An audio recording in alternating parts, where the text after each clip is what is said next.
and so you're using this money, and so when it comes now to paying taxes, you may have made a profit, but actually the cash is not there.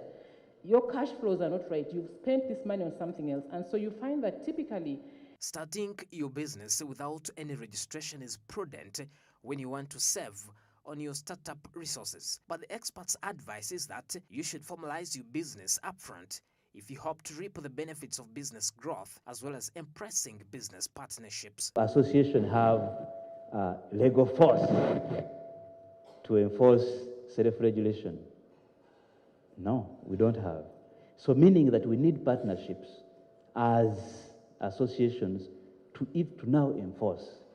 So and so is producing but is not our member.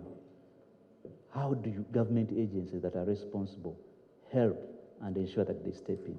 So all these packages, when you look at them and implement them, you are going to get more formal, becoming formal, and then you'll be having more people contributing to the tax kitty.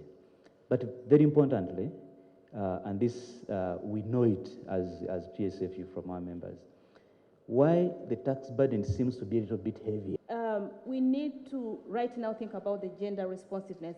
If we're going to work together and package our work very well and see that more women are coming on board, particularly the women, to register their businesses. What am I talking about? We need to see that there is that collectiveness and our major key stakeholders, DRA, speak our language as women. You know very well, first of all, we have roles, gender roles that sometimes compromise us to think about even things like formalization. Children are running everywhere and all those things that are happening. And one thing that we must do and focus on is to find out where is this woman. And by the way, we are good players in terms of contributing towards the economy. We do very good businesses. And even when we borrow the money, we take care of this money very well and make it grow and pay back. We know very many cases where men are not doing very well in that area. So as Maurice said, this is the time to take services closer to the women. I see people who are in communication. You find someone is knocking on your door, can I give you this line, MTN, Airtel? I mean, they're coming on the door. This is the time all of us to come on the door and knock to the women who are selling. They're selling in their cars by the way.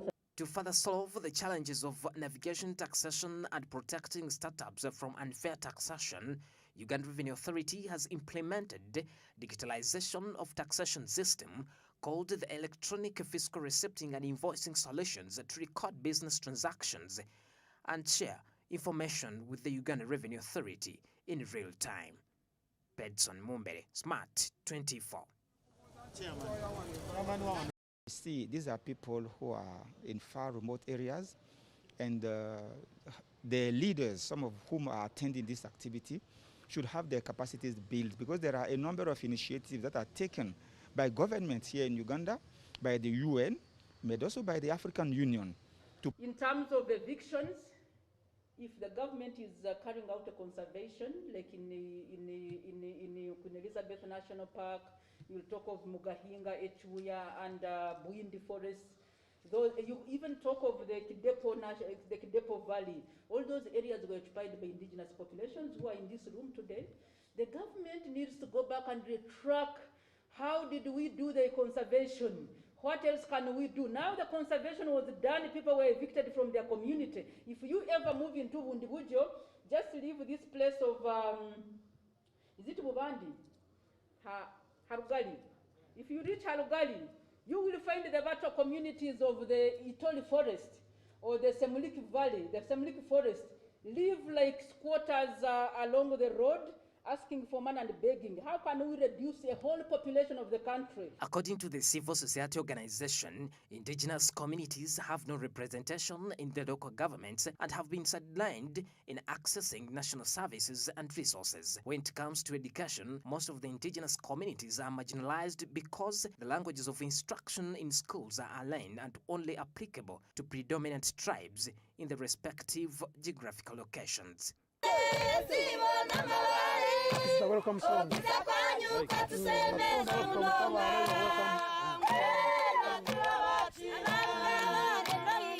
In her speech during the International Day of the World's Indigenous People in 2019, the State Minister for Gender and Culture by then, Peace Mutuzo, recommended that the coalition of the indigenous minority groups appeal to the Speaker of the National Assembly on issues affecting indigenous communities in the country. The Office of the High Commissioner under the United Nations has pledged support to ethnic minorities and indigenous people in Uganda. Robert Kochan, the country director, United Nations Office for Human Rights, says this support will be implemented through capacity building among ethnic minorities and indigenous people in Uganda. He made the revelation in an interview with the press after a high-level National Minority Sustainable Development Goals Symposium in Kampala. If they are not aware of these initiatives, it's going to be difficult for them to benefit fully from the initiative. So my proposal is to see how we can gather representatives from these communities, build their capacity technically, alerting them on initiatives that are ongoing for them so that they are also part of it. Resolving their problems with their participation is probably the best we can do. Then number two is to make sure no one is left behind. And since no one is not to be left behind, it includes the farthest people. The farthest people who are always left behind as the minorities.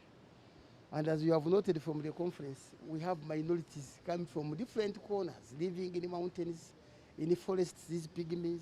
You have heard of the Songoras in the Rwenzori and whatever. So those are the minority people who are human beings. Reports say that many indigenous people, such as the Maragoli, Beneti, and Banyabindi, are not included in the Constitution, a situation that prevents them from accessing services such as appropriate education, health care, and legal services compared to Uganda's majority population.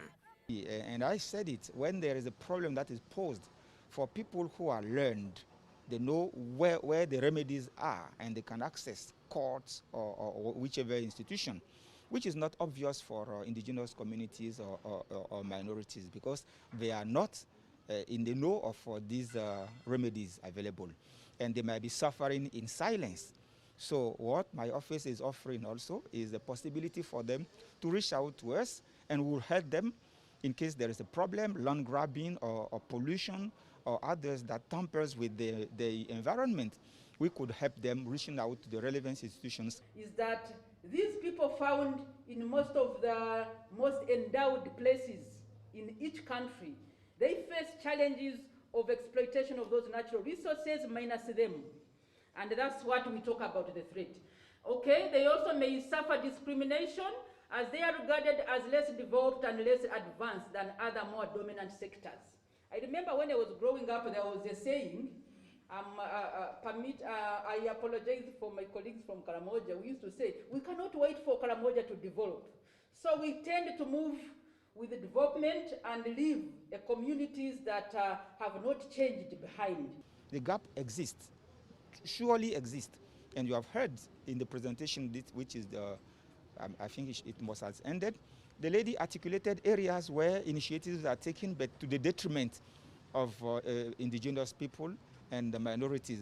I will not believe that this is done deliberately, but I think it's important that we all put hands together to enlighten the indigenous people, to enlighten the minorities on their human rights, which is nothing extraordinary, it's just the right of everyone. In his speech, Kochan says, as indigenous people across the world lag behind on most socio-economic and political indicators, they should be at heart of the implementation of the 2030 agenda, adding that, says the Sustainable Development Goals reflect a broad political commitment, the follow-up and review of the implementation of the goals is of a particular importance for holding governments accountable.